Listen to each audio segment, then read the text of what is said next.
Welcome. Aku Koko Koas, and I'll be your study buddy today.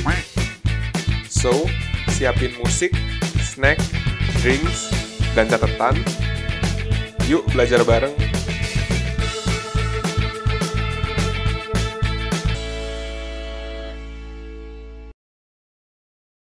Halo semua, kenalin aku Cece Koas. Hari ini aku mau bahas tentang congenital heart disease atau penyakit jantung kongenital serta hubungannya di dalam bidang kedokteran gigi, secara khusus di bidang kedokteran gigi anak.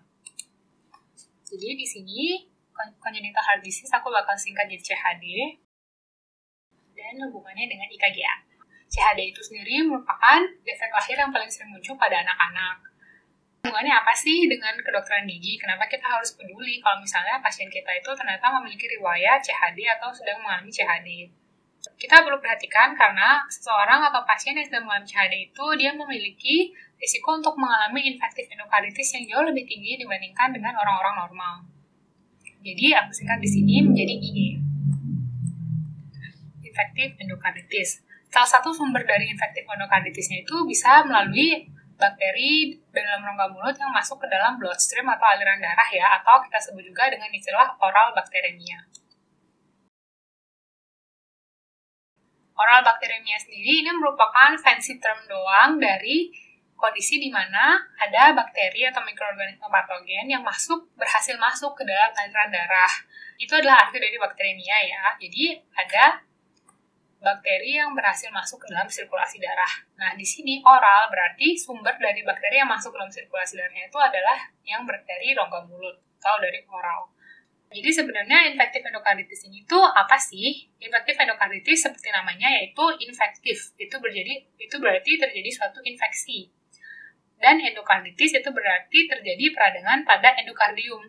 Endokardium sendiri adalah lapisan atau jaringan yang melapisi dinding jantung.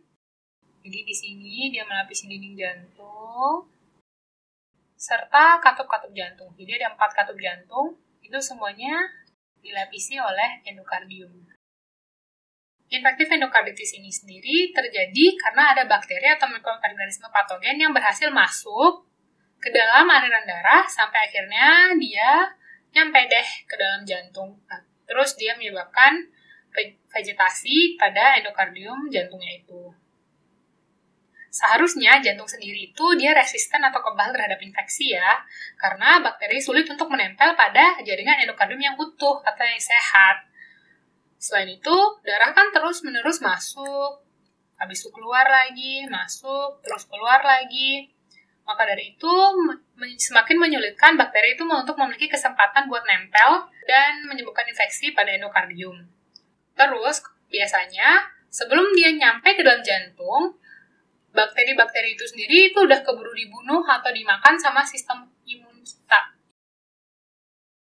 Nah, tapi kekebalan dari jantung ini terhadap infeksi itu umumnya cuma terjadi apabila endokardiumnya itu intact atau utuh ya, seperti yang aku bilang tadi. Cuman pada anak yang mengalami CHD itu biasanya sudah terjadi defek pada endokardiumnya sehingga memudahkan bagi bakteri untuk menempel di sana. Bakteri ini bisa menempel baik secara langsung maupun nggak langsung. Kalau secara langsung itu bakteri misalnya di sini terjadi defek di endokardium bagian katup sini. Bisa terjadi secara langsung, jadi bakteri langsung nempel di site injury tersebut, terus terakumulasi membentuk vegetasi. Atau bisa juga dia menempelnya itu secara nggak langsung. Jadi pada site injury tersebut kan akan terbentuk blood clot. Nah, bakteri itu akan menempel via platelet yang ada pada endokardium tersebut, membentuk vegetasi juga.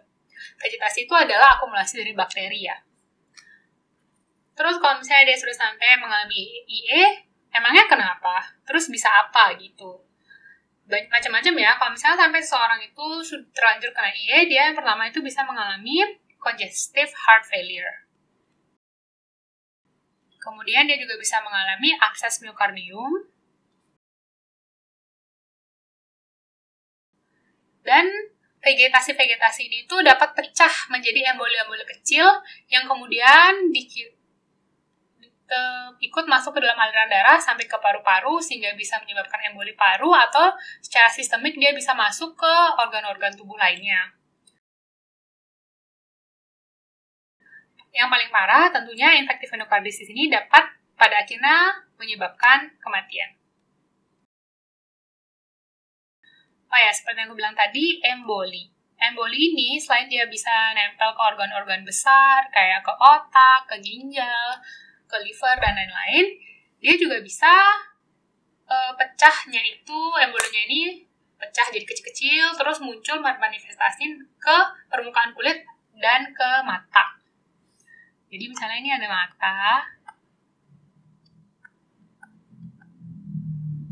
dan ada tangan. Di kaki juga bisa ya.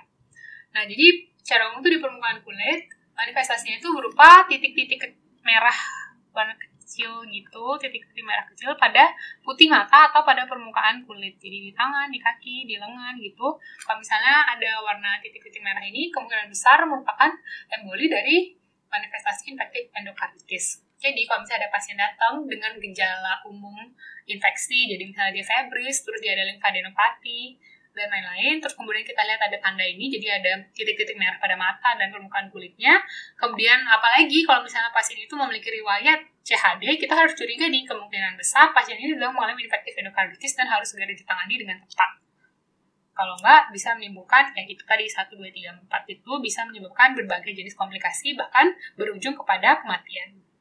Berikutnya, aku mau bahas tentang manifestasi oral dari CHD itu sendiri. Lanjut ke manifestasi oral. Penelitian-penelitian terdahulu telah menunjukkan bahwa anak yang mengalami CHD itu justru memiliki tingkat kesehatan gigi dan mulut yang lebih buruk dibandingkan dengan anak-anak normal.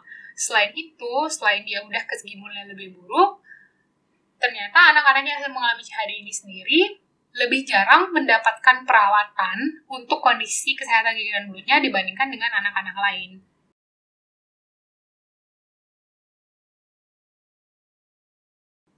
Kok bisa sih sampai fenomena ini bisa terjadi? Jadi ada dari segi fisiologis, dari segi biologis, dari segi psikologis, serta sosioekonomi. Yang pertama, anak-anak yang mengalami CHD itu biasanya bisa mengalami gangguan ketika proses pembentukan enamel, sehingga dia mengalami enamel hipoplasia. Nah, kalau misalnya dia sudah mengalami enamel hipoplasia, tentu saja giginya tuh jadi lebih fragile dan lebih rentan untuk mengalami karies. Lalu yang kedua, anak-anak yang mengalami CHD itu juga dia mengalami insidensi untuk mengalami GERD atau gastroesophageal reflux yang lebih tinggi dibandingkan anak-anak normal. Jadi karena dia ada GERD, akhirnya giginya itu bisa mengalami erosi deh karena terpapar oleh asam lambung. Selain itu, anak-anak yang mengalami CHD itu mereka harus menjalankan diet tinggi kalori. Karena dia harus diet tinggi kalori, resiko dia untuk terpapar glukosa dari berbagai sumber itu juga jadi lebih meningkat. Sehingga ini merupakan salah satu faktor yang bisa mempengaruhi KSG dari anak itu.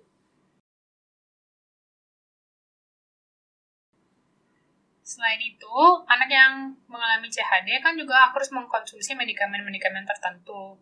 Kadang-kadang, side effect dari medikamen yang dikonsumsi itu bisa menyebabkan serostomia. Nah, kalau dari segi psikologis sendiri, ini lebih ke dari segi psikologis orang tuanya ya. Jadi, intinya orang tua itu baik dari psikologis maupun secara finansial akan lebih fokus untuk perawatan medis kondisi jantung anaknya daripada perawatan gigi. Yang terakhir, ini adalah dari kondisi psikologis anaknya, yaitu biasanya anak yang mengalami CHD itu memiliki tingkat dental anxiety yang lebih tinggi dibandingkan dengan anak-anak normal. Jadi dia mengalami kegelisahan atau kecemasan ketika harus melakukan perawatan gigi itu jauh lebih tinggi dibandingkan dengan anak-anak lainnya. Jadi ini bisa membuat anak tersebut menolak untuk datang ke dokter gigi, sehingga ya kesulitan juga orang tuanya buat ngajak anaknya dan lain-lain, karena anak-anak yang mengalami CHD ini terlanjur sudah mengasosiasikan segala jenis tindakan medis itu dengan sensasi yang mungkin kurang menyenangkan ya. Jadi mereka kan mikirnya udah terlanjur diasosiasikan gitu, dari kecil udah sering bolak-balik opname, mungkin udah bolak-balik mengalami prosedur yang kurang nyaman, sehingga akhirnya dia jadi lebih gelisah dan cemas kalau misalnya dia harus berhadapan dengan perawatan gigi seperti itu. Jadi itu faktor yang keenam, dental anxiety anak. Next, aku mau bahas tentang gejala fisik yang perlu diperhatikan pada anak dengan congenital heart disease. Oke, jadi gejala fisik yang pertama itu adalah cyanosis atau kebiruan gitu ya. Jadi entah mukosa, lidah, bibir, atau kulit anak itu terlihat kebiruan. Kenapa hal ini bisa terjadi? Itu karena anak tersebut mengalami kekurangan kadar hemoglobin, sehingga jadinya mukosa, kulit, dan bibir serta lidahnya itu kayak warnanya itu hipoksik gitu loh. Jadi dia agak biru gitu ya warnanya. Sedangkan pada anak yang normal itu kan harusnya pink, kemerahan, atau merona gitu ya. Tapi kalau anak yang CHD itu malah lebih kebiruan. Kemudian untuk gejala yang kedua itu ada juga edema pada kaki atau edema perifer. Gimana cara bedainnya sama yang normal itu? Kaki yang bengkak itu coba kita pencet. Setelah kita tekan atau kita pencet menggunakan jari, biasanya akan terbentuk cekungan. Jadi kulit yang kita pencet itu nggak langsung spring back normal lagi, tapi dia meninggalkan cekungan, baru nanti lama-lama dia naik lagi. Kayak kalau kalian pernah main squishy atau main slime, kalian pencet itu squishy atau slime, kan dia setelah kalian angkat jari kalian, itu kan gak langsung normal lagi kan, gak langsung tembem lagi kan, seperti surface sebelumnya, tetapi dia pelan-pelan, tapi dia meninggalkan cekungan terlebih dahulu, baru pelan-pelan dia akan naik menjadi bentuk awalnya semula.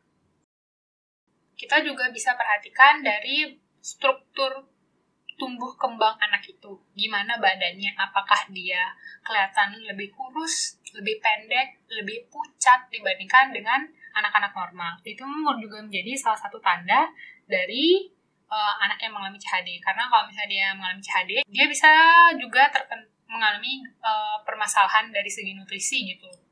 Dengan berbagai cara ya, entah karena dia terlalu capek buat makan, atau karena saluran pencernaannya itu nggak mendapat suplai darah atau suplai oksigen yang adekuat, sehingga absorpsi nutrisinya itu nggak ideal. Itu juga menjadi salah satu alasan kenapa anak dengan CHD itu bisa mengalami terhambat gitu tumbuh kembangnya dibandingkan dengan anak-anak normal. Dan dia juga jadi lebih nggak semangat gitu loh, lebih nggak aktif dibandingkan dengan anak-anak yang normal. Oh iya, satu lagi yang tadi aku lupa, selain dia mengalami cyanosis, jadi jari-jarinya itu kelihatan kebiruan, anak-anak yang mengalami CHD itu, dia juga bisa mengalami clubbing. Jadi, jari-jarinya tuh clubbing. Jadi, bukan clubbing yang jedup gitu, enggak ya. Tapi, clubbing dalam artian membengkak kayak benjol-benjol, tapi cuma di ujung jari doang. Sampai kalau aku lihat, jarinya jadi kayak kodok gitu loh. Bentar. Nah, jadi kayak gini, jadi kayak kodok gitu kan. Sedangkan kalau misalnya orang normal itu jarinya ya lurus gitu loh. Tapi kalau yang mengalami clubbing fingers ini, dia tuh bendol gitu di ujung-ujung jarinya. Seperti biasa teman-teman, yuk kita review bareng-bareng. Jadi hari ini kita belajar tentang congenital heart disease. Di mana congenital heart disease ini artinya ada defek pada endokardiumnya, yang tentunya akan menyebabkan risiko infektif endokarditis meningkat. Kedua, kita belajar manifestasi oral dari CHD. Ada apa aja yang umum kita bisa temui? Itu ada dari 3 sisi ya, dari biologis, psikologis, dan juga secara ekonomi. Yang terakhir, gejala fisik. Dari pasien yang kena CHD, kalau datang ke klinik, perhatikan ada cyanosis pada jarinya, kemudian ada edema atau pembengkakan periferal, terlihat anaknya itu malnutrisi, dan yang terakhir, dia cenderung tidak aktif dibandingkan anak-anak pada umumnya. Berikutnya kita bakal bahas lagi tentang CHD ada kelanjutannya. Jadi teman-teman stay tune ya buat video tentang CHD berikutnya. Thank you Cici Koas.